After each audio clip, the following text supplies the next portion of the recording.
Hello दोस्तों, कैसे हैं आप सब। आज की हमारी कहानी है ससुराल के रीति रिवाज। बहू, जो तेरे मायके में चलता आया है वह ससुराल में तो चलेगा नहीं, फिर क्यों जबरदस्ती अपने मायके की यहाँ चलाती रहती हो। तुम्हारे घर में और इस घर में बहुत फ़र्क है। माया जी ने अपनी बड़ी बहू सगुन से कहा। मम्मी जी, आप तो कुछ बोलिए ही मत, यह सब आपके ही कारण तो हो रहा है। आप तो दोनों बहुओं में फ़र्क करती हो और फिर मुझ पर इल्ज़ाम लगा रही हो कि मैं अपनी चलाती हूँ। सगुन ने चिढ़कर कहा। बहू, एक बार इल्ज़ाम लगाने से पहले सोच तो लो। मैंने कभी भी तुम में और छोटी बहू में फ़र्क नहीं किया। अच्छा, तो फिर छोटी बहू के लिए तीज त्योहार पर लहरिया की साड़ी, श्रृंगार का सामान सब कुछ आ रहा है, पर मेरे लिए नहीं। क्यों, यह फ़र्क नहीं है तो क्या है। बहू, तुम्हें तो कभी हमारे रीति रिवाज पसंद ही नहीं थे। हर बार तुम यही कहती थी कि मेरे मायके में यह सब चोचले नहीं होते, यह सब तो आपके घर में ही चलते हैं। हर बार तुमने हमारे घर के रीति रिवाज का मजाक बनाया, फिर आज क्यों तुम्हें बुरा लग रहा है, कहकर माया जी उस कमरे से बाहर निकल गई। माया जी के ऐसे बोलने पर सगुन ने अपनी पति नीरज की तरफ देखा तो नीरज ने भी व्यंग्यात्मक हंसी हंसते हुए कहा, तुम्हें क्यों बुरा लग रहा है, तुम्हारे मायके में तो यह सब नहीं चलता है ना। अब तुम्हारे हिसाब से हमने तुम्हें ट्रीट करना शुरू कर दिया तो बुरा क्यों लग रहा है। पर नीरज, मैं भी तो इस घर की बहू हूँ। सोम्या को तो हर कोई आगे से आगे पूछता है, जबकि वह तो मेरी देवरानी है।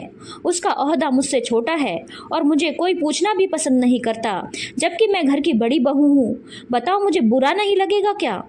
महज ओहदा बड़ा होने से क्या होता है, उसके लिए बड़प्पन भी दिखाना पड़ता है, दूसरों के प्यार और भावनाओं का सम्मान भी करना पड़ता है। तुमने तो बस हमारे यहाँ मजाक बनाया है, जबकि सौम्या ने परिवार को दिल से अपनाया है। तुम खुद जानती हो कि तुम में और सौम्या में बहुत फर्क है, कहकर नीरज कमरे से बाहर निकल गया। कमरे में रह गई सिर्फ सगुन। नीरज की बातों को याद करते हुए सगुन पलंग पर बैठ गई। आखिर वह गलत तो नहीं कह रहा था। उसे याद हो आया वह दिन जब वह इस घर में बहू बनकर आई थी। ससुराल में सबने उसका कितने अच्छे से स्वागत किया था। सास ससुर, पति नीरज, देवर मयंक और छोटी ननद राखी, सबने उसे सिर आंखों पर बिठाया था। पर हमेशा एकल परिवार में अकेली रही सगुन को उसकी कदर नहीं हुई। ननद देवर उसके पास आकर बैठते तो वह चिढ़ जाती कि इस घर में प्राइवेसी नाम की कोई जगह ही नहीं है। इससे तो मेरा मायका ही अच्छा है, वहाँ कम से कम कोई परेशान करने वाला नहीं होता। धीरे धीरे देवर ननद ने भी उसके पास बैठना छोड़ दिया। रीति रिवाज के नाम पर भी वह चिढ़ती थी। उसकी शादी के बाद पहली तीज थी। कितने अरमानों से खुश होते हुए माया जी सगुन के लिए बाजार जाकर लहरिया की साड़ी खरीद कर लाई थी, साथ ही श्रृंगार का सामान भी, और सगुन के हाथों में मेहंदी लगाने के लिए उन्होंने मेहंदी वाली को भी बुलाया था। लेकिन सगुन तो यह सब देखकर चिढ़ ही गई। मेहंदी वाली के सामने ही चिढ़ते हुए बोली, मम्मी जी, मैं नहीं मानती इन फालतू के रीति रिवाजों को, यह तो सिर्फ फालतू का टाइम पास है। मेरे मायके में तो यह सब नहीं होता। बहू, तेरे मायके में नहीं होता तो क्या हुआ, यहाँ ससुराल में तो होता है। हमारे यहाँ तो तीज त्योहार बढ़ चढ़कर पूरे उत्साह के साथ मनाए जाते हैं। अब तुम इस घर की बहू बन चुकी हो तो तुम्हें भी बढ़ चढ़कर त्योहार में हिस्सा लेना चाहिए। देखिए मम्मी जी, मुझे तो इन सब चीज़ों का शौक नहीं है और ना ही मैं इतनी देर मेहंदी लगाकर एक जगह बैठ सकती हूँ।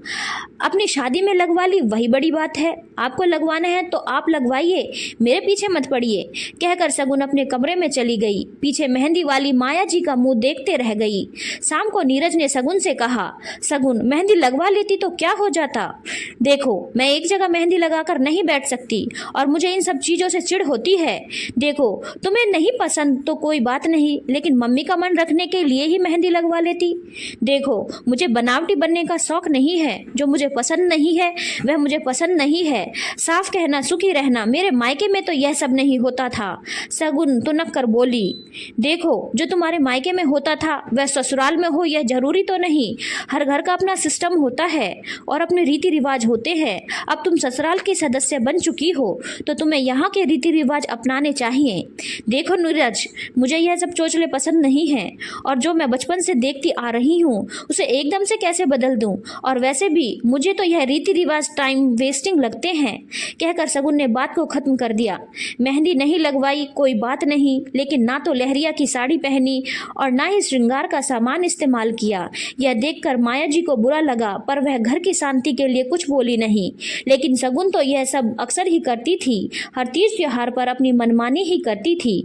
उसे ससुराल के रीति रिवाज से या उनके तौर तरीकों से कोई लेना देना ही नहीं था। वह तो जो उसके मायके में चला आया था वही चीज कर रही थी। एक बार नीरज ने इस बारे में उसके मायके में बात की तो सगुन ने घर पर आकर काफी झगड़ा किया, यह कहकर कि तुम मेरे मायके जाकर मेरी बुराई करते हो। उसके बाद माया जी ने नीरज को इस बारे में बात करने से मना कर दिया।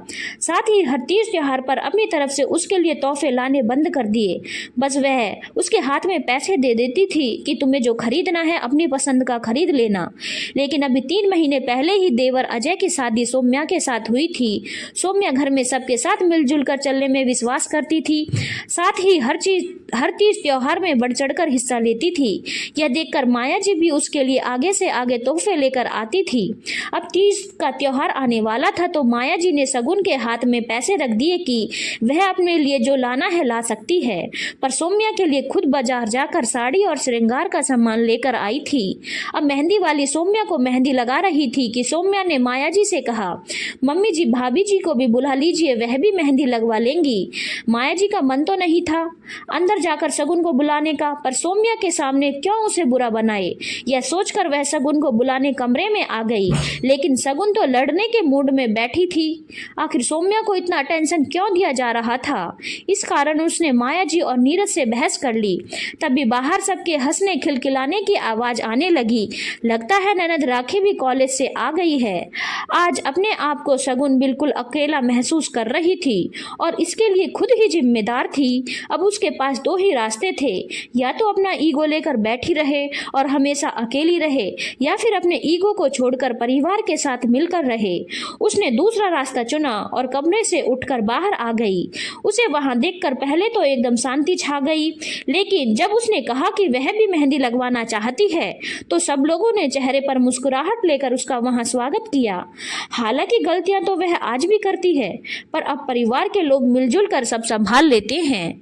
धन्यवाद दोस्तों, अगर आपको कहानी अच्छी लगी हो तो चैनल को लाइक, शेयर और सब्सक्राइब करना ना भूलें।